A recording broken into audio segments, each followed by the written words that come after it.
Sa kaparehong araw nga po mga idol na nakuha ng Denver Nuggets si Russell Westbrook, may lumabas ring balita na gagamitin ito ng team bilang sixth man o kapalitan ni Jamal Murray. Kahit man pabagsak na ang laro nito ng mga nagdaang taon, meron pa rin naman nga itong may aambag lalo sa opensa, depensa at maging sa pagkuha ng rebound at paggawa ng mga hustle plays na hindi kayang gawin ng ibang bench player. Kung inyong ang napansin, isa sa kahinaan last season ng Nuggets ay ang kanilang bench, kaya sa pagkuha nga nila kay Westbrook, posible ngang hindi na sila magkaproblema pa. Subalit kung ang dating NBA superstar na si Paul Pierce ang magdedesisyon para sa Denver Nuggets, mas gusto nga nitong gamitin ni Coach Mike Malone si Westbrook bilang starting point guard habang aatras rin sa dos si Jamal Murray bilang shooting guard. Sa ganyang paraan magkakaroon ng Denver ng bagong klaseng game plan na hindi gamay ng ibang kupunan. Samantala,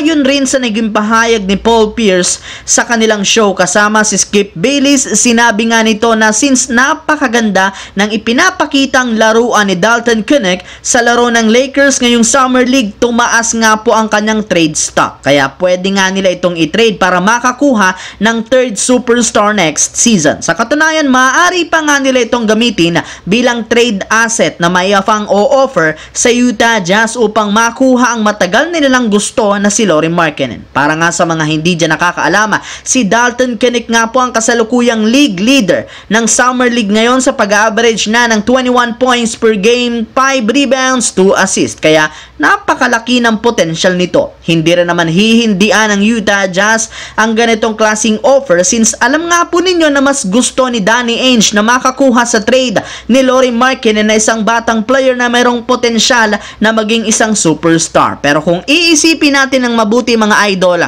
isa nga si Paul Pierce sa mga haters na ayaw maging successful ang Lakers next season. Syempre naniniwala pa rin naman ito na gustong-gusto niyang maging palpak muli ang bagong kampanya ng team ni LeBron. Sa kabilang banda naman, kung updated nga kayo parati sa liga, siguradong alam nga po ninyo na isa ang Philadelphia sa sinuwerting team sa pagkakakuha nila kina Eric Gordon, Caleb Martin, Andre Drummond at higit sa lahat si Paul George. Kaya dahil dyan, tuluyan na nga silang nakaabuo ng bagong super team kung saan magagamit nila ito upang mapataas ang kanilang tsansang magdomina sa Eastern Conference at umabot pa sa finals kung sakali man. Ngunit maliban sa pagkuha ng bagong player, may iba pang balak na gawin ng mismong management ng Philadelphia 76ers. Sa katunayan, may lumabas na balita ngayon na kinukumbinsi ng state ng New Jersey ang may-ari ng 76ers na lumipat sa kanilang lugar upang sa ganon doon na lamang gumawa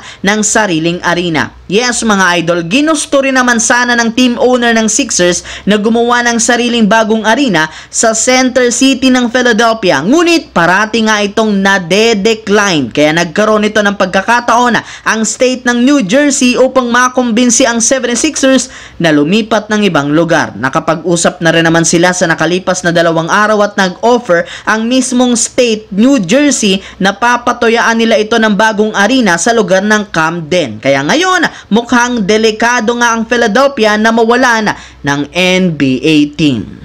So yun lamang mga idol ang ating bagong video na ating pinag-usapan ngayon dito. Once again, this is your J-Zone TV. Huwag kalimutang mag-like, mag-subscribe, pindutin ang notification bell sa akin channel para lagi kayo maging updated sa mga videos na pinapalabas ko.